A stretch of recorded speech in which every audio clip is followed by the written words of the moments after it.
Ang programang ito ay rated SPG. Striktong patnubay at gabay ng magulang ang kailangan. Maaaring may masiselang tema, lengguwahe, karahasan, sexual, horror o droga na hindi angkop.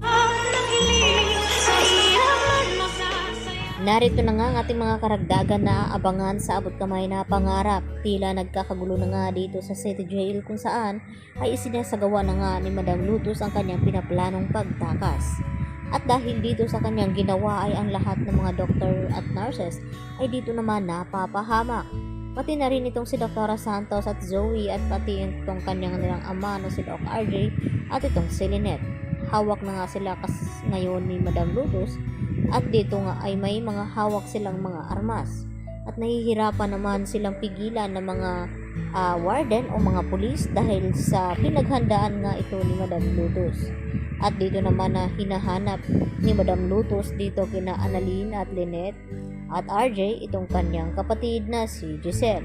Dahil nauna nga itong lumabas at umalis dahil sa kanyang nakita na sumabog na nga at ipinakita na ni Moira ang kanyang totoong kulay at hindi na siya nakatiis nang mapagmasdan naman ni Moira dito na magkasama itong si RJ at itong si Lynette sa isang palaro. At tila maiyak-iyak naman itong si Zoe habang tinitingnan na masaya itong si Annalyn nakapiling itong si RJ at itong si Lynette. At dahil dito, napasugod naman sa wala sa oras itong si Moira at itinulak itong si Lynette. Kaya dito nila nakita na hindi pa talaga nagbabago itong si Moira. At dahil sa kasama din itong si Moira sa plano, dito nga ni Madam Lutos na hinostage din ito.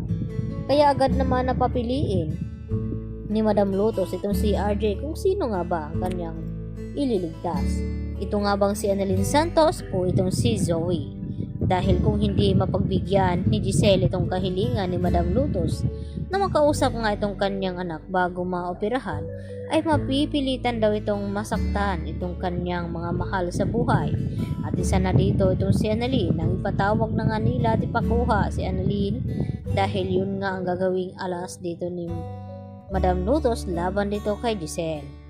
At napanood naman ngayon ni Giselle sa isang balita ang ginawang pang hostage dito ni Madam Lutos at ang gustong mangyari nga dito nasusunod sa usapan itong si Giselle sa gustong mangyari dito ni Madam Lutos na kinakailangan daw niyang marinig at makausap ang boses ng kanyang anak na si Carla. Sa kabilang banda, labis ang pag-aalala dito ni Chang Susan at Diyosa dahil sa kanilang nabalitaan na na-hostage nga itong mga naggagawa ng medical mission dito sa City Jail kung saan ay kasama itong si Moira at itong si Zoe.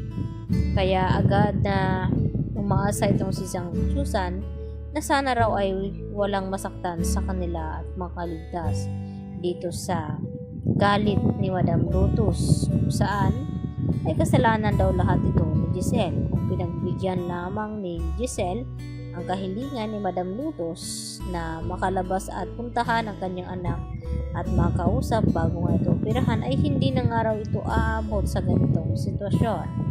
At dahil marami-rami din itong mga nagme-medical mission, kaya naman ikinulong sila sa isang selda na magkakasama. At takot na takot naman itong si Annalyn, ganoon din si Lynette. At ang magkasama nga itong si Zoe at itong si Moira. Dahil umiiyak itong si Zoe at nagmamakawan na wag daw silang saktan. At wala namang talagang makakaligtas dito sa galit ni Madam Lutos dahil desperada na nga ito na makita atong kanyang anak. Sana lang ay makinig siya dito kay Annalyn Santos sa kanyang paliwanag na masama itong kanyang ginagawa na sila na nga itong tinutulungan ay ito pa nga daw ang kanilang ginaganti na i-hostage daw sila at sasaktan ng iba. Kaya yan ang ating pakaabangan at pakatutukan mamaya mga kapuso. Dito lamang yan sa abot kamay na pangarap. Yan lang po at maraming salamat.